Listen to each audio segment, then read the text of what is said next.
তোকে কিন্তু র্যাকেট কিনে দিয়েছি, তুই আর প্রতিবেশীদের বাড়িতে খেলতে যাবি না, এটা নিয়ে খেলা করবি। ঠিক আছে বাবা, এটা নিয়েই খেলা করব। এই শোন, ওই দেখো চলে এসেছে, ওর সাথে যেন একদম খেলবি না, ও ভেঙে দেবে তোর র্যাকেটটা।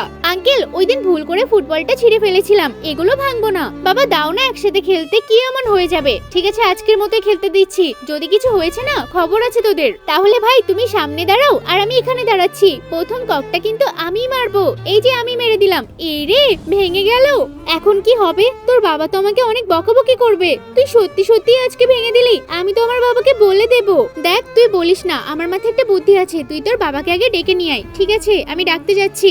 এই বাবু কি হয়েছে কি? আরে ম্যাডাম আপনার কি হলো? আমার খুব পেটে ব্যথা করছে, একটু হসপিটালে নিয়ে যাবেন। আঙ্কেল চলুন না, আমার মায়ের অবস্থা খুবই খারাপ। দেখ এবার তোকে বাঁচাচ্ছি, এর পরের বার কিন্তু আর বাঁচাতে পারবো না। আরে মা তুমি চিন্তা করো না। এ বাবা, আমার র্যাকেটটা ভেঙে দিলে তো তুমি। এই কি হয়েছে কি হয়েছে? আঙ্কেল তুমি গাড়ি চালালে আর র্যাকেটটা পড়ে গেল, কি করব বলো তো? আরে কি আর করা যাবে, এটা তো একদমই ভেঙে গেছে, থাক আমি পরের দিন আবার কিনে দেবো।